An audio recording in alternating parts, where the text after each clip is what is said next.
Allah, there is no God worthy of worship except Him, the ever-living, all-sustaining. Neither drowsiness nor sleep overtakes Him. To Him belongs whatever is in the heavens and whatever is on the earth. Who could possibly intercede with Him without His permission? He fully knows what is ahead of them and what is behind them, but no one can grasp any of His knowledge except what He wills to reveal. His seat one encompasses the heavens and the earth, and the preservation of both does not tire Him, for He is the Most High, the greatest, O humanity.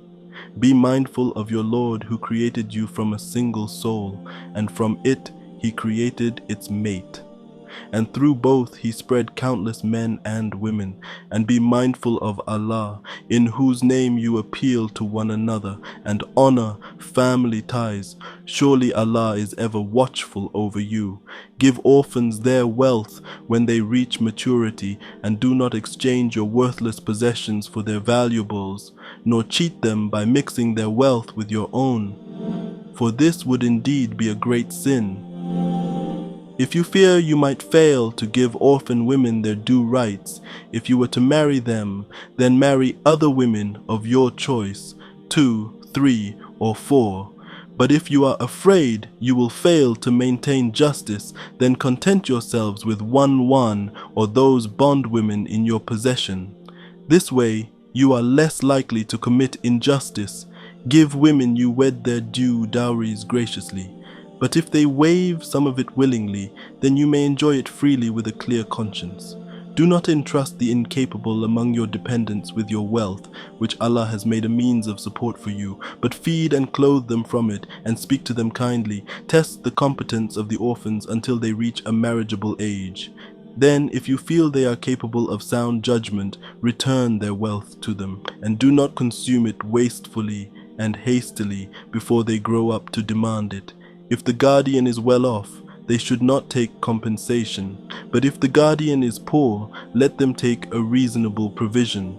When you give orphans back their property, call in witnesses, and sufficient is Allah as a vigilant reckoner. For men, there is a share in what their parents and close relatives leave, and for women, there is a share in what their parents and close relatives leave, whether it is little or much. These are obligatory shares if non-inheriting relatives, orphans, so the needy are present at the time of distribution. Offer them a small provision from it, and speak to them kindly. Let the guardians be as concerned for the orphans as they would if they were to die and leave their own helpless children behind. So let them be mindful of Allah and speak equitably.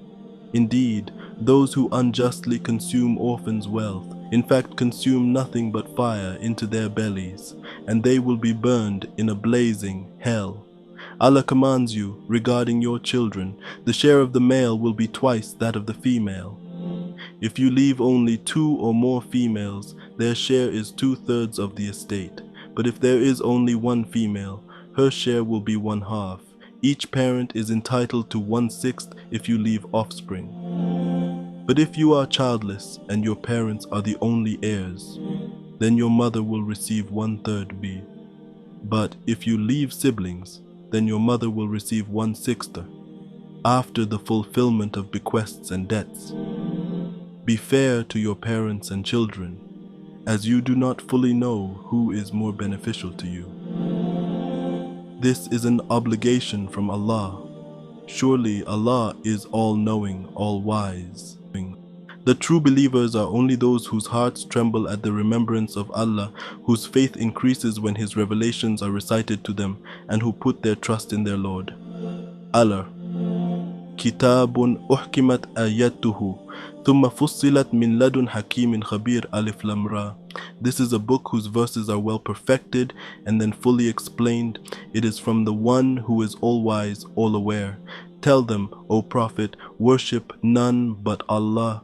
Surely I am a warner and deliverer of good news to you from Him, and seek your Lord's forgiveness and turn to Him in repentance. He will grant you a good provision for an appointed term and graciously reward the doers of good. But if you turn away, then I truly fear for you the torment of a formidable day. To Allah is your return. and He is most capable of everything. Indeed, they enfold what is in their hearts, trying to hide it from Him. But even when they cover themselves with their clothes, He knows what they conceal and what they reveal. Surely He knows best what is hidden in the heart. There is no moving creature on earth whose provision is not guaranteed by Allah, and He knows where it lives and where it is laid to rest. All is written in a perfect record. He is the one who created the heavens and the earth in 6 days, and His throne was upon the waters, in order to test which of you is best in deeds. And if you, O Prophet, say, "Surely you will all be raised up after death," the disbelievers will certainly say, "That is nothing but pure magic," and if we delay their punishment until an appointed time, they will definitely say, "What is holding it back?" Indeed, on the day it overtakes them, it will not be averted from them, and they will be overwhelmed by what they used to ridicule. If we give people a taste of our mercy, then take it away from them, they become utterly desperate, ungrateful.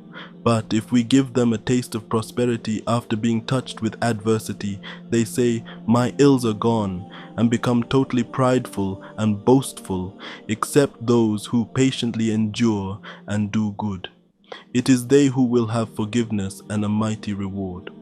Perhaps you, O Prophet, may wish to give up some of what is revealed to you, and may be distressed by it, because they say, "If only a treasure had been sent down to him, or an angel had come with him." You are only a warner, and Allah is the trustee of all affairs. Or do they say, "He one has fabricated this Quran"? Say, O Prophet, produce 10 fabricated surahs like it, and seek help from whoever you can, other than Allah, if what you say is true. But if your helpers fail you, then know that it has been revealed with the knowledge of Allah, and that there is no God worthy of worship except Him. Will you not then submit to Allah? Whoever desires only this worldly life and its luxuries, we will pay them in full for their deeds in this life. Nothing will be left out. It is they who will have nothing in the hereafter except the fire. Their efforts in this life will be fruitless, and their deeds will be useless. Can these people be compared to those believers who stand on clear proof from their Lord, backed by the Quran as a witness from Him, and preceded by the book of Moses, which was revealed as a guide and mercy? It is those believers who have faith in it, but whoever from the disbelieving groups rejects it, the fire will be their destiny, so do not be in doubt of it. It is certainly the truth from your Lord, but most people do not believe. And to the people of Thamud we sent their brother Salih. He said, "O my people, worship Allah. You have no God other than Him. He is the one who produced you from the earth and settled you on it. So seek His forgiveness and turn to Him in repentance. Surely my Lord is ever near, all responsive to prayers." On وَإِلَى ثَمُودَ أخاهم صالحا قال يا قوم اعبدوا الإله ما لكم من إله غيره هو أنشأكم من الأرض واستعمركم فيها فاستغفروه ثم توبوا إليه إن ربي قريب مجيب. They argued, "O Saleh, we truly had high hopes in you before this. How dare you forbid us to worship what our forefathers had worshipped? We are certainly in alarming doubt about what you are inviting us to." قال يا قوم أرأيتم إن كنت على بينة من ربي وآتانا منه رحمة فمن ينصرنا من لله إن عصيته فما تزيدوننا غير تخسير. He responded, "O my people, consider if I stand on a clear proof from my Lord, and He has blessed me with a mercy from Him. Who could help me against Allah if I were to disobey Him? You would only contribute to my doom. And O my people, this she-camel of Allah is a sign for you. So leave her to graze freely on Allah's earth and do her no harm, or a swift punishment will overtake you." But they killed her, so He warned them, "You have only 3 more days to enjoy life in your homes. This is an unfailing promise." When our command came, we saved Salih and those who believed with him by a mercy from us, and spared them the disgrace of that day. Surely your Lord alone is the all-powerful, almighty. And the mighty blast overtook the wrongdoers, so they fell lifeless in their homes, as if they had never lived there. Surely Thamud denied their Lord, so away with Thamud. And surely our messenger angels came to Abraham with good news of a son. They greeted him with peace, and he replied, "Peace be upon you." Then it was not long before he brought them a fat roasted calf. فَلَمَّا رَأَى أَيْدِيَهُمْ لَا تَصِلُ إِلَيْهِ نَكِرَهُمْ وَأَوْجَسَ مِنْهُمْ خِيفَةً قَالُوا لَا تَخَفْ إِنَّا أُرْسِلْنَا إِلَى قَوْمِ لُوطٍ. And when he saw that their hands did not reach for the food, he became suspicious and fearful of them. They reassured him, "Do not be afraid. We are angels sent only against the people of Lot." And his wife was standing by, so she laughed. Then we gave her good news of the birth of Isaac, and after him Jacob. She wondered, "Oh my, how can I have a child in this old age, and my husband here is an old man? This is truly an astonishing thing." They responded, "Are you astonished by Allah's decree? May Allah's mercy and blessings be upon you, O people of this house. Indeed, He is praiseworthy, all glorious." Then, after the fear had left Abraham and the good news had reached him, he began to plead with us for the people of Lot. Truly Abraham was forbearing, tender-hearted, and ever turning to his Lord. يا إبراهيم أعرض عن هذا إنه قد جاء أمر ربك وإنهم آتيهم عذاب غير مردود. Thank you for watching. My name is Tiara Habib.